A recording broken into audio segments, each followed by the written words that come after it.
Hey, you know what it's like to have a friend ask you to borrow $20 with the promise to pay you back at a future date, and most of the time they do, but every once in a while they don't? Well, that's a lot like how peer-to-peer lending works, and today we're going to be talking about everything you need to know about it, the pros and cons to what this is like, and whether it's an investment vehicle that you should consider. Peer-to-peer lending is a lot like having friends ask you to borrow a small amount of money, except for it's on a much larger scale with more details, and you have the ability to actually charge interest, which, let's be honest, you don't charge your friends interest, but you probably should. At the end of the video here, I'm gonna share with you my investment strategy when it comes to peer-to-peer lending and whether or not I'm still doing it and what you need to know if you're thinking about jumping into it. I'm also gonna give you one major tip that you're gonna wanna know if you're just getting started with peer-to-peer lending in order to maximize your returns and make it a good investment vehicle for you. So let's jump in. My name's Cody, and if you don't already know, I make videos here on YouTube talking about everything from real estate to passive income. We talk about Airbnb and rentals, finance, and how to actually better your financial situation. So if you want to stay up to date on everything I teach here, make sure to subscribe to the channel and click the bell to get notified when I release new videos just like this one. So I just mentioned that peer-to-peer lending is a lot like having a friend ask you to borrow some money and they're going to pay you back at a future date. But I want to break down the details of how peer-to-peer lending is a little bit different. So let's first talk about what it is and how it works. So peer-to-peer lending is basically borrowers who need to get a loan for one reason or another, and they go on this platform and submit an application with all of their credit information, their job history, where they live, all of their personal information. And it gets put onto this platform where then lenders, which may be you or me, can go and look at that application and agree whether or not to lend them some money. Now, the way these platforms work, instead of the lender giving the borrower the entire amount of the loan that they're asking for, they're going to give them just a small portion. Sometimes these loans are thousands of dollars, if not tens of thousands of dollars. And so what the platform has done is they've basically broken it down so that you can invest a minimum amount into each borrower's needs. Typically, this is going to be $25, so that's the example that we'll be using here.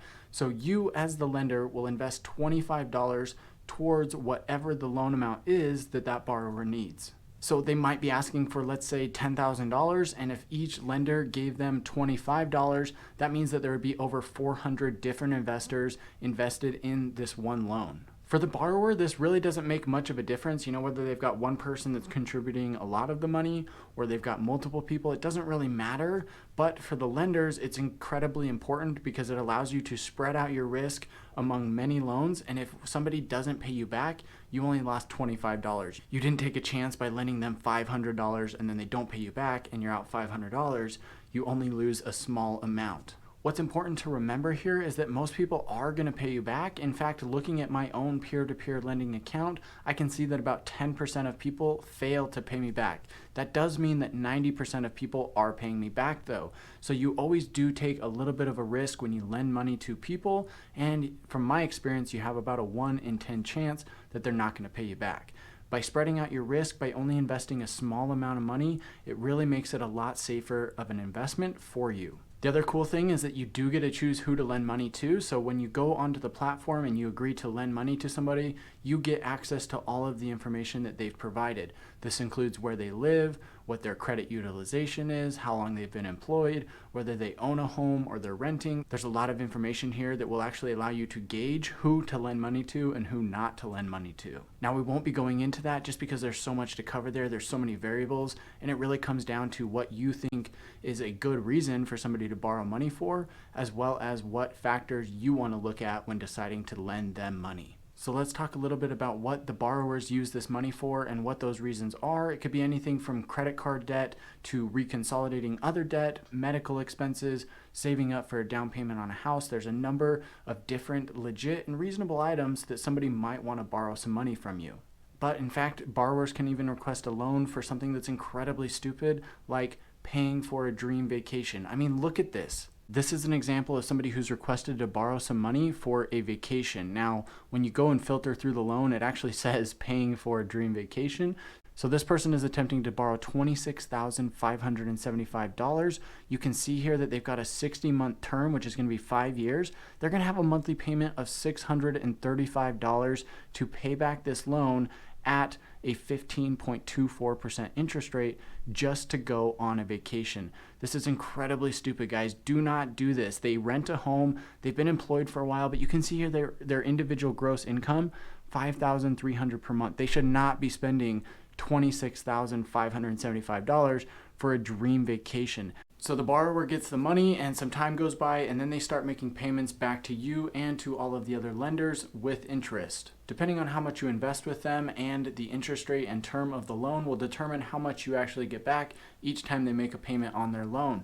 From my experience, when I've invested $25 into somebody's loan, I will get anywhere from about 40 cents all the way up to $1 back each time they make a payment. So let's talk a little bit about pros and cons. Number one on our list is that it's very easy to sign up and use this service. They've made these platforms so user-friendly that it's really easy for borrowers to get money, and it's very easy for lenders to issue the money to those borrowers. There's no crazy contracts. There's just your typical stuff. You sign up, you make an account, you agree to send money to their platform, and then you go and allocate that money on different loans for different borrowers. At that point, they start paying you back and you have money roll back into your account each time somebody makes a payment. Number two on the list is that there's no minimum investment to get started with this. If you just have a small amount of money that you're trying to work with and you're just getting started on your investing journey, this can be a great place to put that money because you can leverage even just a small amount each time you invest that money into the platform. Which leads us right into number three, which is that you can reinvest the money that you receive back in the form of payments right back into new loans without always having to wait for that full loan balance to come back to you. What I mean by this is that you can get 50 cents from multiple different loans. Once you've built up to another $25 minimum investment, you can go out and invest that money back into a loan. You can tell the platform to do this automatically based on the criteria that you set, or you can always go in and do it manually and choose who you want to lend that money to. And number four, probably one of the greatest things about this is the incredible software and technology that goes on behind it. They handle everything between the lenders and the borrowers as far as management goes. And if the borrowers stop making payments, these platforms have their own debt collection services to try and get some of that money back from those borrowers. Of course, the platform takes a little fee each time a payment comes in, and that's how they get paid. And so when they've got so many different investors and borrowers moving money around, that's how they're getting paid as a company.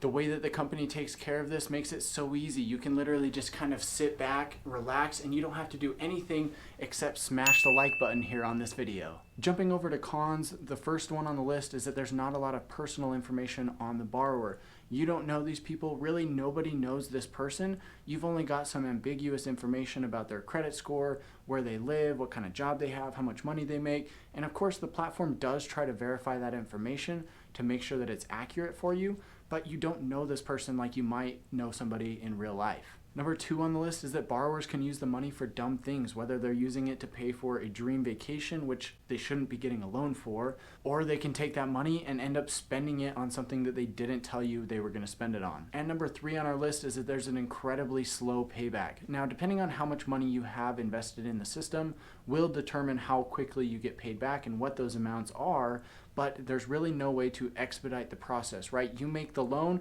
and that's it.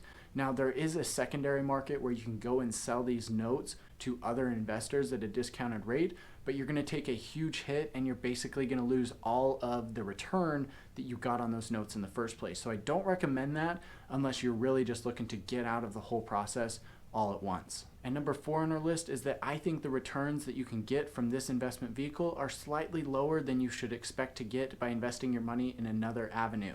Whether you're looking at the stock market or real estate, which I think is the best option, your returns are going to be lower. I've seen returns anywhere from about 5 to 9%. Of course, none of that is guaranteed, but that's a range of what you can expect after you have some notes that are charged off and some that are paid off early. That covers our pros and cons, but real quick, if you would, drop a comment below. I'd love to hear your opinion on the matter and get your opinion on why or why not somebody should use peer-to-peer lending for an investment vehicle. No, I am not doing any more investment in peer-to-peer lending. I'm going to tell you why. I think it has its own place in the investment world, but it's not for me, and it's not for me at this time because of a few factors.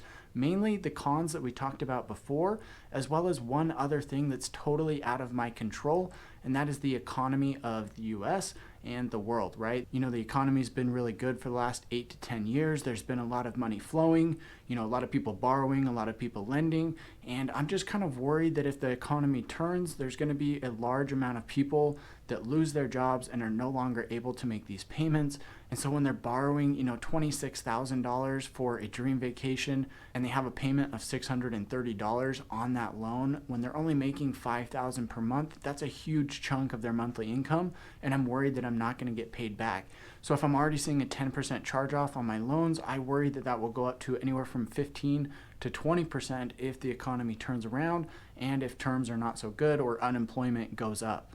This would effectively drop my account portfolio return from about 6% right now close to 0. It just doesn't make sense to have my money invested in there when I've got options to put that money to work somewhere else. So it's a great way to get started, like I mentioned, but as soon as you're able to make those bigger investments, I would highly recommend moving your money into those other investments, especially real estate.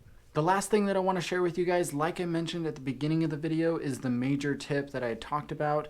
I recommend spreading out your portfolio and investing in B and C class notes. When you go onto these platforms, you're going to see that they rank the notes from the greatest risk and greatest return all the way to the lowest risk and lowest return. I like to invest in those B and C class notes, which means that I'm going to get an interest rate anywhere from about 8 to 15%. And the reason why is I found that those A class notes, the ones that are, you know, supposed to be the lowest risk and lowest return, actually get charged off just as much as those B and C class notes.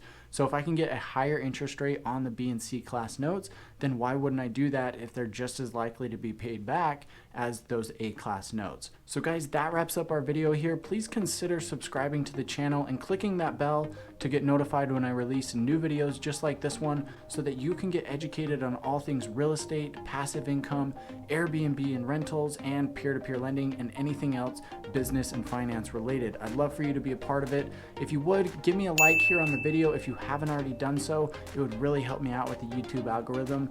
Last but not least, please follow me on Instagram. You can find me at @UtahRealEstate_. I try to post there often, and I'd love to see you over there as well. Until next time.